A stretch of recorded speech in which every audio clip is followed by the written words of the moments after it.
In the summer of 1955, just 2 days away from graduating high school, Andy Petro was surrounded by the fresh atmosphere of Michigan. Excitement filled the air as everyone anticipated the days ahead. Before saying goodbye to their school days, Andy's class decided to have a picnic at a nearby lake.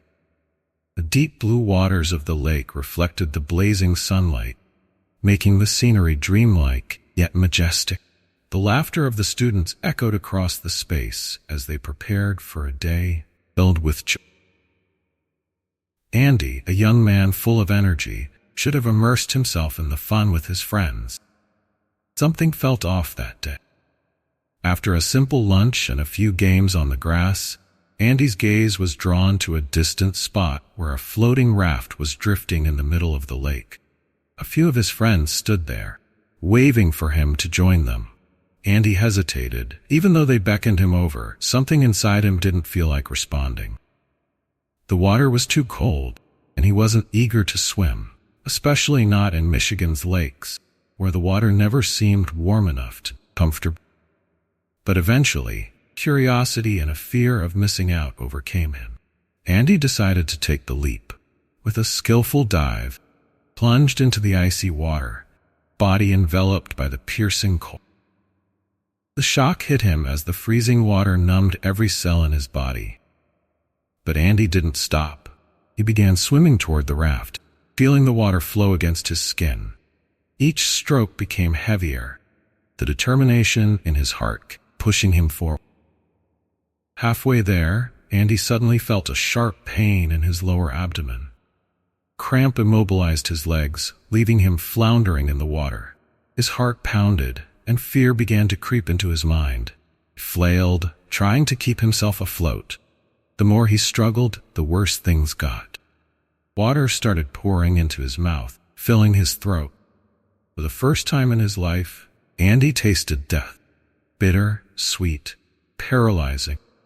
He resurfaced once more, desperately looking toward the raft, where his friends were still laughing, unaware of the danger he was in. Andy wanted to shout, call for help, but his throat was clogged with freezing water. He raised his hand in a hopeless gesture, but instead of recognizing his distress, his friends waved back, thinking he was just playing. That was the moment Andy realized he was truly alone in the vast lake. He sank again, and this time there was no fighting back. Panic engulfed him like an endless darkness, and the cold of the water numbed every part of his body. Life began slipping away from him, inch by inch. Andy tried to kick his legs, tried to push himself up with his arms, but every effort was in vain. As he sank deeper, the light from the surface faded, replaced by darkness and the suffocating cold. He could feel his feet touching the tangled weeds at the bottom of the lake, like ropes binding him in place.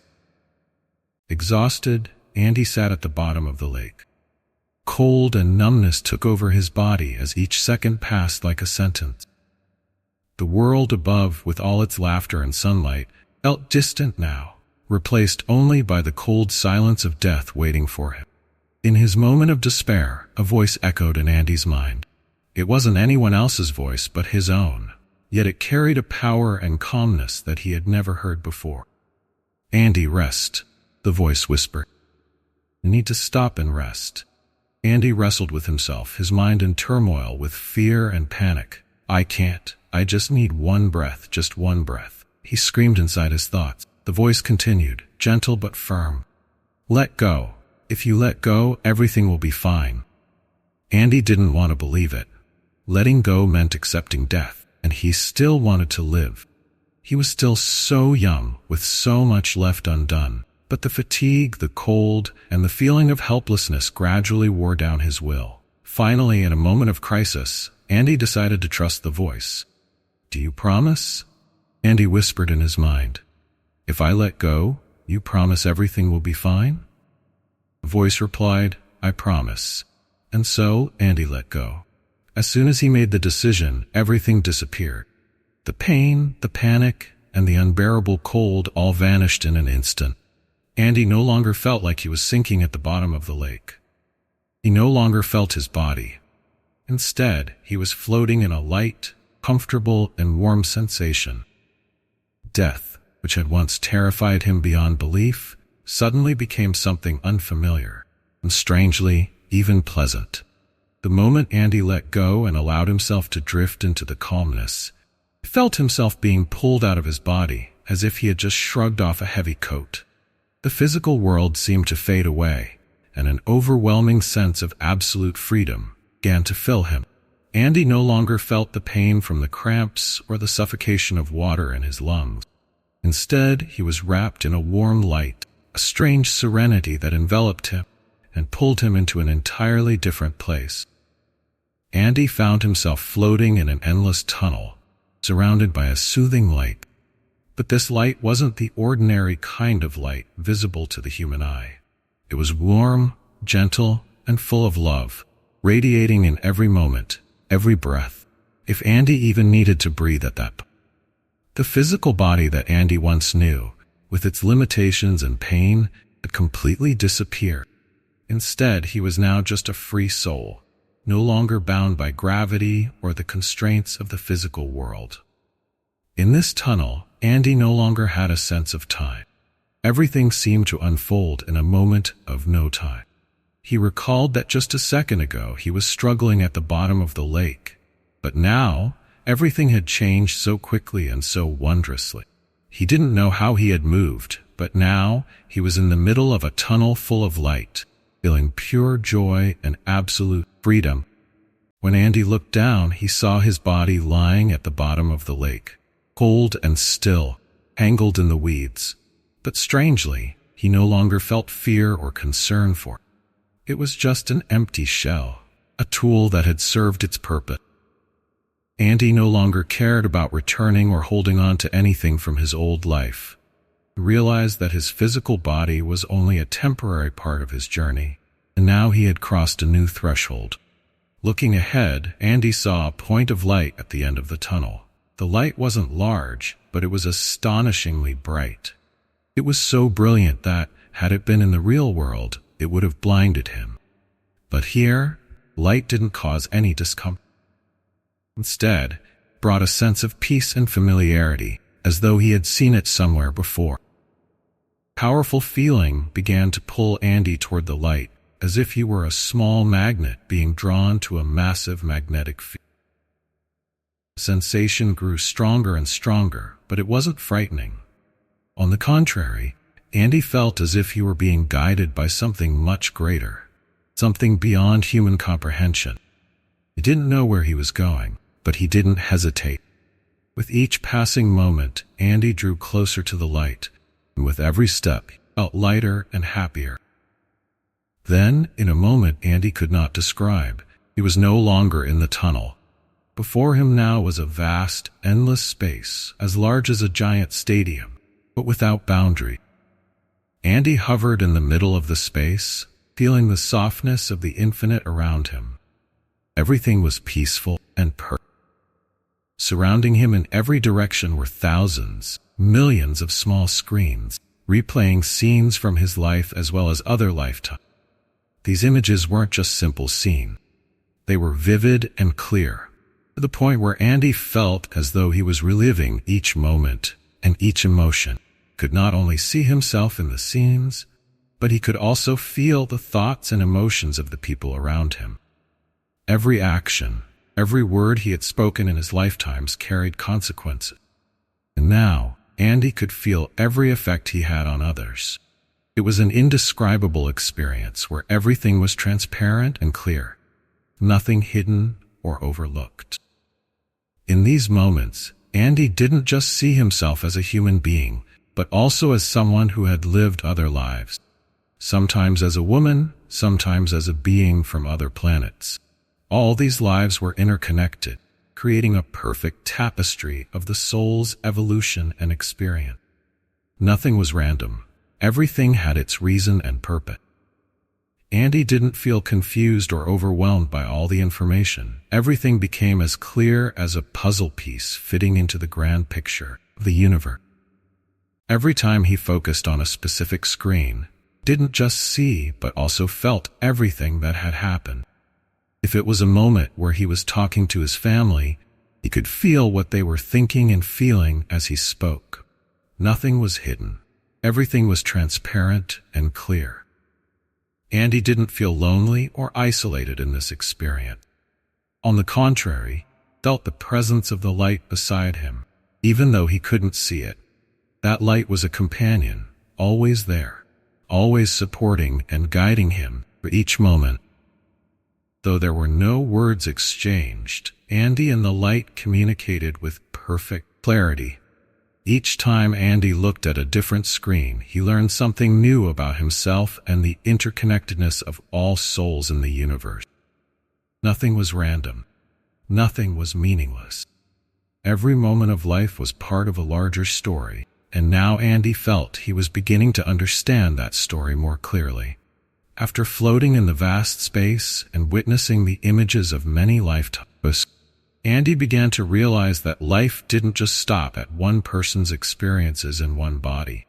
Everything he had gone through was only a small part of a larger story, and the screens replaying his life were proof of that truth. But what Andy felt even more profoundly was that he wasn't just an individual. He belonged to something bigger, a current of life that stretched across countless time and space. Andy realized that the life he once knew, with all its worries, fears, and expectations, was just a play. The roles, the relationships he once believed were permanent, now appeared as carefully arranged performances. On Earth, people might differ in language, skin color, religion, or views. But here, where there was no separation, all were just roles in a giant theater. In this infinite space, Andy felt he was part of an inseparable whole. Each screen, each moment of his life was connected to other beings, other souls.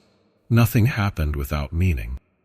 Every smile, every word he had spoken created small ripples, spreading out and affecting those around him in ways he had never imagined. He felt both the joy and the sorrow he had caused others, and those emotions suddenly became more vivid than ever. What surprised Andy the most was that he could not only feel his own emotions, but also the emotions of others when interacting with him. If in his life he had caused someone pain or joy, he didn't just understand it, he experienced it as if he were living through it. This made him realize the inseparable connection between all souls. No one truly lives in isolation. Every action we take affects the entire universe. As he watched his life, Andy realized that the things he once considered important no longer held any value from this perspective.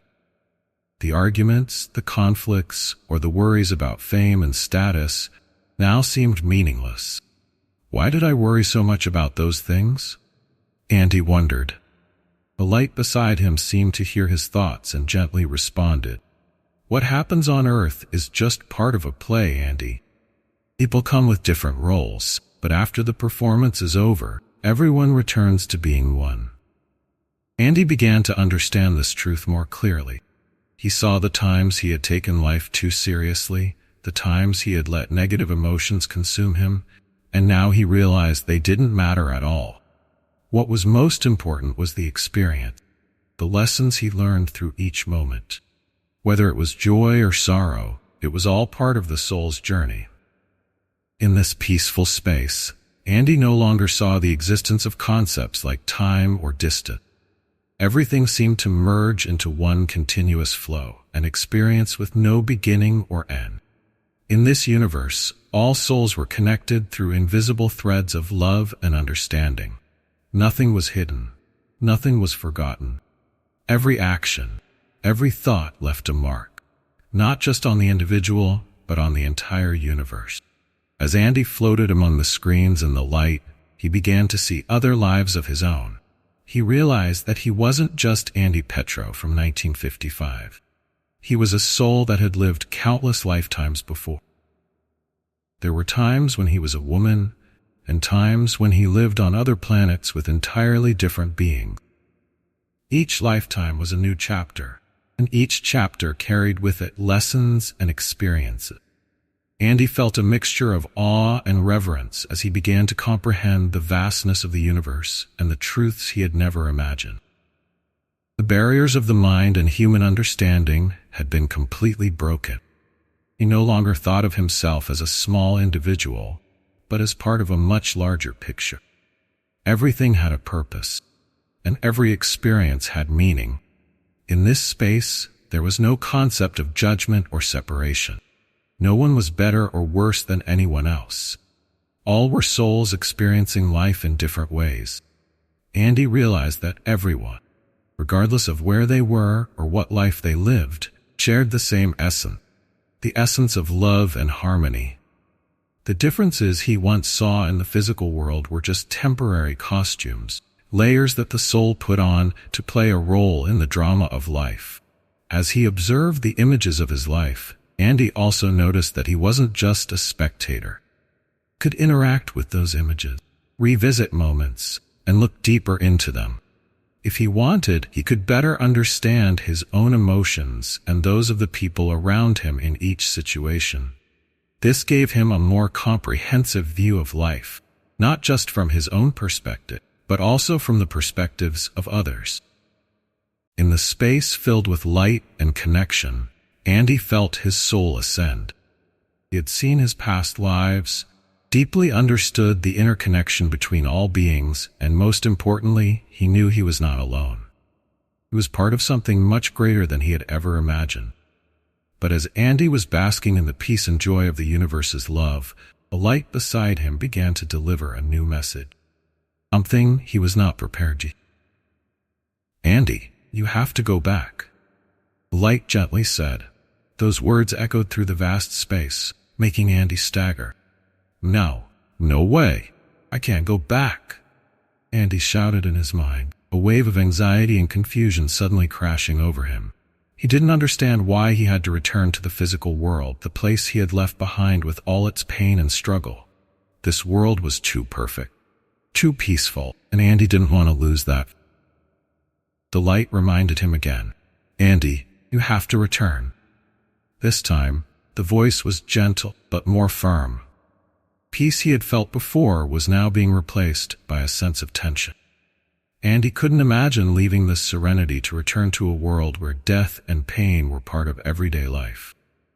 "Why do I have to go back? I'm home now. I don't want to go anywhere," Andy insisted, desperate. The light didn't retreat. Instead of forcing him, gently conveyed that there was still an unfinished task, that returning was not the end, but just another part of the journey. Finally, the light spoke once more, this time with an undeniable certainty. "Andy, you are going back." And as soon as the word back echoed, Andy felt himself being pulled by a powerful force, dragging him away from the vast space, away from the warmth of the light, and back into the physical body he had left behind. The horror of returning suddenly flooded Andy. He was no longer gently floating in the infinite space. Instead, he was being forced back into a heavy and rigid shell. His body. Cold, pain, and suffocation returned, as if he had been thrust back into reality. Choking sensation, feeling of water flooding his lungs, and the fear of death all resurfaced. Andy didn't want this at all. He had tasted the joy of freedom, and now being forced back into his body made him feel trapped. He felt other hands pressing against his chest, trying to expel the water from his lungs. His body lay cold and lifeless on the sand. The memories of the journey he had just experienced were still vivid in his mind, but now he had to face reality. He had returned to the world he had once left behind. The first cough erupted as Andy began to vomit out the water. His friends stood around him, their faces filled with panic and concern. Andy lay still on the sand, his body trembling, but his mind was torn between two worlds. He hadn't lost consciousness for even a second, and everything from the moment he left his body, the moment he returned, was as clear as if it had happened yesterday. However, when the people around him asked what he had gone through, Andy could only say, "I don't remember anything." That was Andy's first lie after his near-death experience. He didn't know how to explain to others what he himself couldn't fully comprehend. In the world of 1955, concept of a near-death experience didn't exist, and speaking of it might have made him seem insane. So Andy kept that secret to himself for nearly 30 years. In the days following his return, Andy lived in the torment of his newfound understanding. He had experienced something inexplicable, and it had completely changed how he viewed life. Before the drowning, Andy had worried about everything: success, reputation, and life itself.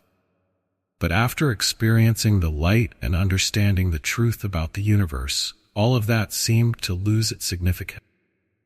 The life he once valued was now just a part of a play, and he was merely an actor in that drama. As time passed, Andy gradually accepted that he had been given a second chance. He continued to live, but with a deeper awareness of his existence.